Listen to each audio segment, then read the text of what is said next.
Welcome to True Crime Case Files, where we dive deep into the dark corners of human nature to uncover the shocking crimes hiding in plain sight. Today, we bring you a case from the prestigious community of far north Dallas, Texas. In early June of 2019, behind one grand door, a brutal and tragic crime would leave the community shaken. Jessica Collins Moore was 39 years old, a successful interior designer living in far north Dallas, Texas. Known for her creative style and bold ideas, Jessica had built a name for herself among some of the wealthiest families in Dallas. Jessica lived in a sprawling, custom-designed home in a gated community, reflecting her taste for high-end decor. Her talent for transforming spaces made her popular with clients, and she quickly built a reputation for her sophisticated, modern style. But despite her professional success, Jessica's personal life was less glamorous. She was married to Dennis Collins, a 52-year-old dentist. Dennis was much older than Jessica and had recently been diagnosed with prostate cancer just weeks after their wedding, which had put a strain on their relationship, especially the sexual aspect of it. Their marriage, once passionate, had become distant, cold, and loveless. The couple had no children together, but Dennis had a son from his previous marriage, Tanner Collins, who had recently moved back home after struggling in college with alcohol and ADHD. Friends described Jessica as outgoing, magnetic, and always the life of the party. She hosted regular get-togethers for friends and clients, often serving gourmet meals from trendy Dallas restaurants. Beneath the surface, however, Jessica was deeply dissatisfied. She felt trapped in her loveless and sexless marriage, especially after Dennis's cancer diagnosis. As a result, she sought excitement and escape in risky sexual relationships with both men and women. In the months leading up to her death, Jessica had taken an even riskier move and begun a secret sexual affair with her 20-year-old Stepson, Tanner. Jessica's dreams of expanding her interior design business and possibly moving to Los Angeles were still on her mind in the days before her death. Her life was a complicated mix of success and struggle, with her risky choices eventually leading to tragedy. On June 3, 2019, it was a hot, humid morning in far north Dallas, Texas. The clock had just passed 9 a.m. when Dennis Collins arrived home from his usual early appointment at his dental office. He walked into the quiet house, expecting to find his wife, Jessica, preparing for the day. Instead, he was greeted by an eerie silence. Dennis headed upstairs to their bedroom, calling out Jessica's name, but there was no answer. When he opened the bedroom door, the scene he found would haunt him forever. Jessica's body was lying on the floor, naked with visible bruises and marks all around her body. A heavy leather belt, one Dennis immediately recognized as his own, was lying nearby. The room was in complete disarray, with pillows and blankets strewn across the bed, suggesting a violent struggle had taken place. It was clear that Jessica had been brutally attacked. Dennis was frozen with shock for a moment, unsure of what to do. His wife, the woman he had shared his life with for the past 3 years, was dead. He quickly called 911, his voice shaking as he tried to explain what he had just seen. The dispatcher instructed him to remain calm and not touch anything in the room until the police arrived. Within minutes, emergency responders were on the scene. The first officer to arrive later described Dennis as pale and trembling, struggling to hold back tears. He kept repeating, "I don't understand. How could this happen?" Paramedics quickly confirmed what Dennis already knew: Jessica was dead. As investigators began their work, the mood in the house was tense. Neighbors, curious about the commotion, started to gather outside, whispering and speculating about what had happened. News outlets too picked up the story, but in those first few hours, the details were still unclear. Detectives examined the bedroom closely, taking note of the signs of a struggle. The belt that was likely used as the murder weapon was carefully bagged as evidence.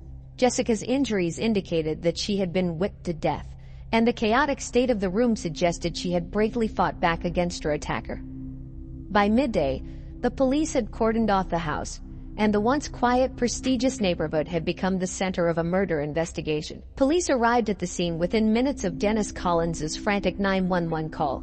It was just after 9:30 a.m. on June 3, 2019, when Detective Marco Santino and his partner, Detective Lisa Ramsey, walked into the Collins Moore residence in far north Dallas. Both seasoned investigators with the Dallas Police Department, Santino and Ramsey had handled several high-profile cases in the past, but something about this one felt different. The home, located in one of the city's most affluent gated communities, was not the kind of place where grisly murders happened. The master bedroom was in chaos. A king-size bed sat unmade, with pillows and blankets scattered across the floor. The signs of a struggle were obvious. Drawers had been pulled open, lamps were knocked over, and the belt used to whip Jessica Collins Moore to death lay ominously beside her body. Jessica, naked and bruised, had suffered an incredibly violent death. The bruising around her body indicated that the belt had been used with force, and her fingernails showed signs that she had fought back, possibly scratching at her attacker. Santino instructed the forensics team to begin their examination. They dusted for fingerprints, bagged the belt as evidence, and took photos of the entire room. CSI technicians collected strands of hair, fibers from the bedding, and anything else that could help them piece together what had happened. The team also used luminol to check for traces of blood. Even though Jessica's injuries hadn't resulted in significant bleeding, they were thorough, careful not to miss any small detail. The detectives were particularly interested in the possibility of DNA evidence under Jessica's fingernails, hoping that might lead them to the killer. As the morning stretched into early afternoon, Santino and Ramsey discussed the case. The murder was brutal, and the use of the belt indicated that it was a crime of passion. Whoever had done this was fueled by intense emotion, which narrowed their focus to people close to Jessica. It was clear this investigation was just beginning, and the detectives were determined to uncover the truth. The first person the police focused on was Tanner Collins, Jessica's stepson. At just 20 years old, Tanner had recently returned home to Dallas after struggling at Iowa State University, where he'd been majoring in business. He had a difficult time adjusting to college life, especially managing his severe ADHD and excessive alcohol use. Tanner was known to be impulsive and had a rocky relationship with his father, Dennis Collins. After Dennis divorced Tanner's mother, leaving her penniless as she dealt with early-onset dementia, Tanner's resentment towards his father only grew. However, Tanner found solace in sex with Jessica, his much older stepmother. Tanner was tall and athletic, but his behavior was erratic. He was often moody and prone to emotional outbursts, which worried his friends and family. During his time at home, he had grown particularly close to Jessica. What began as a friendly bond had evolved into a secret sexual relationship. Tanner was infatuated with her, even obsessed. Jessica had become his only source of excitement in his life, and he saw her as an escape from his otherwise difficult home environment. When detectives brought Tanner in for questioning on June 4, 2019, they noticed that he was visibly shaken but tried to remain calm. Detective Santino and Ramsey knew they needed to tread carefully, as Tanner was emotionally volatile. They began by asking him about his relationship with Jessica. Tanner admitted they were close but hesitated when asked if it had ever gone beyond that. He became defensive when pressed further, avoiding eye contact and giving short, clipped answers. Santino shifted the conversation toward the night of the murder. Tanner told police he had been out with friends playing Fortnite late into the night. He claimed to have no idea what had happened to Jessica. However, detectives noticed his story had some inconsistencies, especially regarding the timeline of when he had returned home. Tanner's responses became more agitated as the interrogation continued. At one point, he snapped, raising his voice and accusing the detectives of trying to pin the crime on him. He denied having anything to do with Jessica's death and asked if he could leave. Although he had been cooperative up to that point, his defensive attitude raised red flags for the investigators. The detectives knew they didn't have enough to hold him, but Tanner remained their top suspect. His emotional instability, history with Jessica, and proximity to the crime all kept him squarely in their sights as the investigation unfolded. The next person investigators turned their attention to was Dr. Dennis Collins, Jessica's husband. At 52 years old, Dennis was a well-known dentist in the Dallas area. His practice catered to wealthy clients, and he had built a solid reputation over the years. However, Dennis had been dealing with serious health issues. Diagnosed with prostate cancer just weeks after marrying Jessica, his treatment required frequent trips to Houston, leaving him often away from home. Despite his successful career and affluent lifestyle, Dennis' personal life had been falling apart. Dennis was a reserved man, traditional in many ways. He preferred control and structure in his life, which made his marriage to Jessica complicated. He had begun to sense that something wasn't right between them. The spark in their relationship had long faded, and while Dennis had suspected Jessica of having affairs, he had never confronted her directly. Instead, he threw himself into his work and focused on his cancer treatments, avoiding conflict whenever possible. When detectives questioned Dennis on June 5, 2019, just a day after Jessica's body was found, he was calm but noticeably detached. Sitting in the police station, he appeared tired, worn out from both his illness and the shock of his wife's brutal murder. Detective Santino asked Dennis where he had been the night of Jessica's death. Dennis explained that he had been in Houston for a routine checkup and stayed at a hotel overnight. He had only returned to Dallas early that morning. The police had verified Dennis' alibi and found that he had indeed been in Houston during the time of the murder. However, Dennis' distant demeanor made detectives wonder if he might have been involved in the crime in another way. Santino and Ramsey probed into the state of his marriage with Jessica. Dennis admitted that their relationship had grown cold, but he didn't seem angry or bitter about it. His tone remained flat, almost as if he had accepted the situation. When asked directly if he had any idea who might have wanted to harm Jessica, Dennis gave little information. He expressed disbelief that anyone could do something so violent to his wife, but offered no leads. The detectives left the interview feeling that while Dennis didn't seem capable of such a gruesome act, there was a lot he wasn't saying. With Dennis cleared of direct involvement, the investigation needed to move forward. But his vague answers and passive attitude kept him on their radar, even if only in the background. On June 7, 2019, just 2 days after Dennis Collins' interview, new evidence surfaced that gave the investigation a much-needed break. The weather in Dallas was hot and sunny, typical for early June, with temperatures reaching the mid-90s.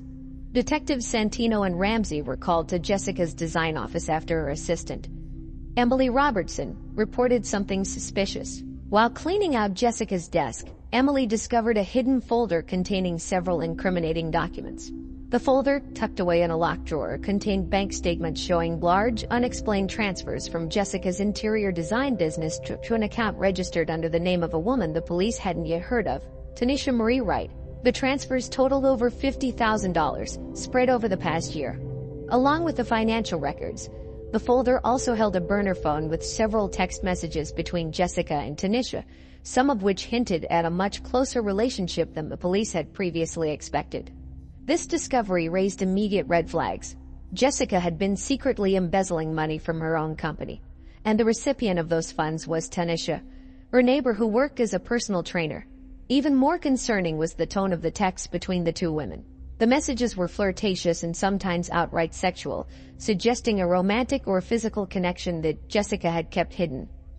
There were also several references to drugs, with Jessica asking Tanisha to bring the bleeping angel dust, or requesting specific amounts of cash, further tying the two to illegal activity. With this new evidence in hand, Santino and Ramsey returned to the Collins home to search for any additional clues. They now believed that drugs could have played a major role in Jessica's life, and possibly her murder. In her walk-in closet, hidden behind some designer clothes, they found a small stash of drugs, mostly painkillers, and some cocaine, along with drug paraphernalia, including a scale and baggies. This discovery reinforced the idea that Jessica's secret life was much darker than anyone had initially realized. The new evidence pointed in several directions: financial crime, drugs, and hidden relationships. It also introduced Tanisha Marie Wright as a much more significant figure in Jessica's life, and possibly in her death. The detectives began to wonder if jealousy or money could have been the motive for the murder. Tanisha was now a prime suspect. Armed with this new information, the investigation took a sharp turn, with the focus shifting away from Dennis Collins and toward the mysterious connection between Jessica and Tanisha. Following the discovery of the hidden bank transfers and drug-related texts, Tanisha Marie Wright became the focus of the investigation. Tanisha, 26 years old, was a personal trainer who lived just down the street from the Collins home in their gated far north Dallas community. She was well known among the local elite for her fitness classes and had a number of wealthy clients. But behind her professional persona, Tanisha was involved in something much more dangerous: drug dealing. Tanisha and Jessica had met in 2016 at a local yoga studio. Their friendship quickly blossomed, leading them to spend a lot of time together. They would often be seen shopping at high-end or enjoying luxurious spa days. However, their friendship was not just about leisure. Tanisha was also Jessica's drug dealer.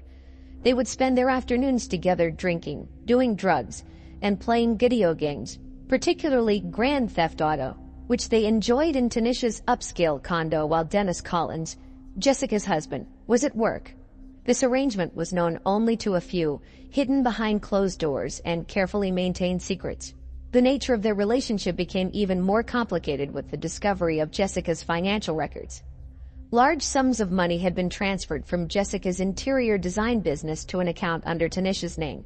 This amount, over $50,000, was a substantial sum, raising questions about its purpose. Tanisha claimed that these payments were for personal training services and other favors, but the timing and amounts made this explanation dubious. Detectives Santino and Ramsey brought Tanisha in for questioning on June 8, 2019. She initially appeared calm and composed, addressing the detectives politely and answering their questions about her relationship with Jessica. She admitted to being close friends with Jessica but denied any involvement in her death. However, when confronted with the bank statements and sexually explicit text messages, her calm demeanor began to crack.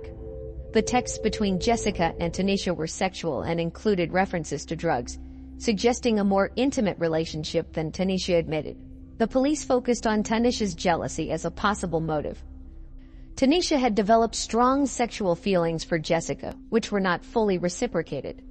Her jealousy was further fueled by Jessica's close relationship with Tanner Collins, Jessica's stepson, who would join them on video game marathons and drug binges. Tanner and Jessica's sexual relationship, though secretive, was a source of tension. Tanisha's feelings of betrayal and resentment grew as she watched Jessica become more distant, particularly when Tanner would join them for video game sessions. And Jessica seemed to be more invested in her relationship with him. Tanisha's behavior during the interrogation grew increasingly erratic as the detectives pressed her on her whereabouts and activities.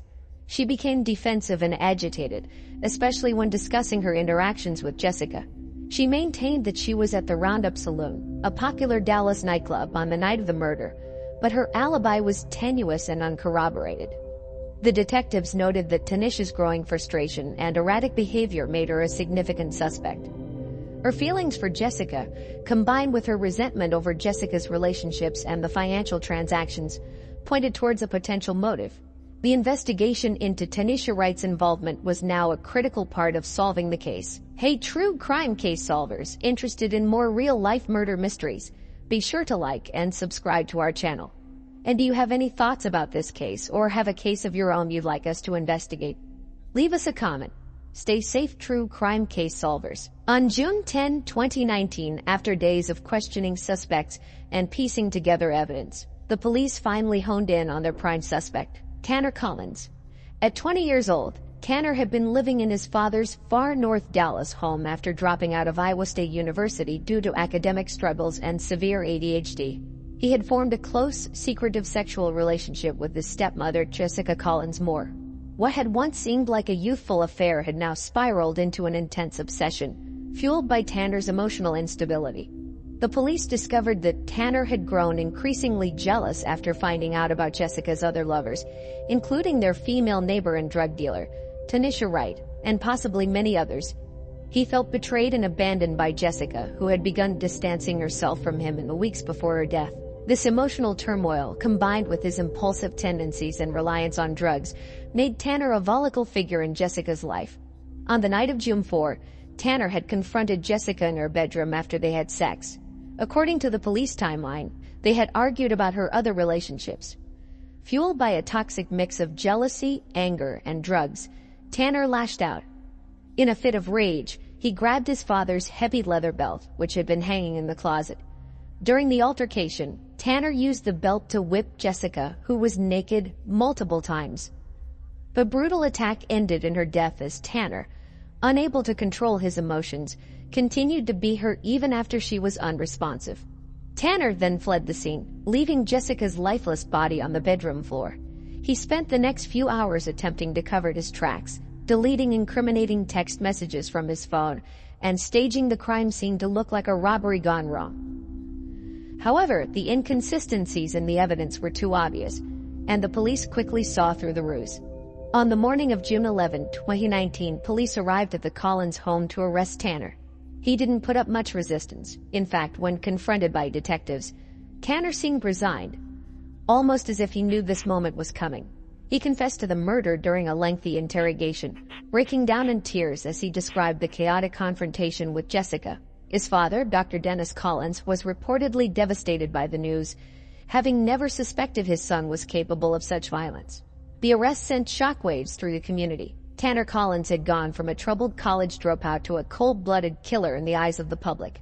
Jessica's family, though heartbroken, expressed relief that justice would finally be served. The trial of Tanner Collins began on September 3, 2019, at the George L. Allen Senior Courts building in Dallas, Texas.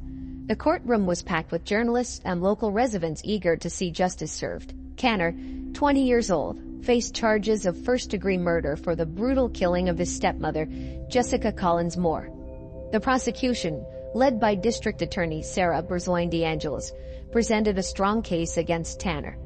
Burzoin DeAngelis, a 45-year-old lawyer known for her tough stance on crime, detailed the evidence linking Tanner to the murder. She argued that Tanner's obsessive behavior, combined with his emotional instability and jealousy over Jessica's relationships, provided a clear motive. Burzoin DeAngelis highlighted Tanner's confession, which he gave after a lengthy interrogation. She also discussed the incriminating text messages and financial records that connected Tanner to Jessica's death. On the defense side, Tanner's attorney, David Davidson, argued that Tanner was not in control of his actions due to his severe ADHD and emotional turmoil. Davidson, a 50-year-old lawyer with a reputation for defending clients with mental health issues, claimed that Tanner's mental state played a significant role in the crime. He suggested that Tanner was overwhelmed by his feelings and did not intend to commit murder. Davidson's arguments were based on psychological evaluations and expert testimony about Tanner's mental health. Jessica's family, including her husband Dennis and her close friends, were visibly emotional throughout the trial. They attended every day, hoping for justice for Jessica. Dennis, who had been ill with prostate cancer, struggled with the grief and the public nature of the trial. The impact of the trial on Jessica's family was profound, with many members expressing their pain and sorrow openly. On September 17, 2019, after a week of testimony, the jury reached a verdict. Tanner Collins was found guilty of first-degree murder. The jury's decision was met with a mix of relief and sadness. Tanner was sentenced to life in prison without the possibility of parole. The sentence was seen as a reflection of the severity of his crime and the emotional devastation it caused. The verdict provided a measure of closure for Jessica's family, though it did not erase their grief. The trial and sentencing brought to light the tragic consequences of jealousy and emotional instability. The case remained a stark reminder of how hidden tensions and unresolved issues can lead to violence. After the trial, life in the wealthy gated community of far north Dallas began to settle back into its usual routine, but the effects of the murder case were deeply felt by everyone involved. Tanner Collins, now serving a life sentence without parole at the Texas Department of Criminal Justice's Maximum Security Unit, had his life drastically altered. He faced a grim reality of prison life, far removed from the privileged world he once knew. Tanner's case was frequently reported in the media, with updates on his prison life and ongoing legal battles making headlines. Jessica Collins Moore's family struggled to adjust to life after the trial. Her husband, Dennis Collins, continued to battle his prostate cancer while coping with the loss of his wife and the turmoil caused by the trial. Dennis tried to maintain a low profile, avoiding public appearances and focusing on his health. He also took measures to safeguard his privacy, including moving to a more secure location to distance himself from the media attention that had surrounded the trial. Jessica's close friends, including Tanisha Marie Wright, who had initially been a suspect, were also affected. Tanisha faced severe backlash from the community and was left to rebuild her life. She lost many of her clients due to the scandal and had to make changes to her lifestyle. The case had caused a significant rift between her and the local community, affecting her reputation and personal relationships. Overall, the murder of Jessica Collins Moore and the subsequent trial had a profound impact on everyone involved. While justice was served, the scars left by the crime were deep, affecting the lives of her family, friends, and the community. The case remained a poignant reminder of how personal issues can lead to tragic outcomes and how the ripples of such events can be felt long after the headlines fade.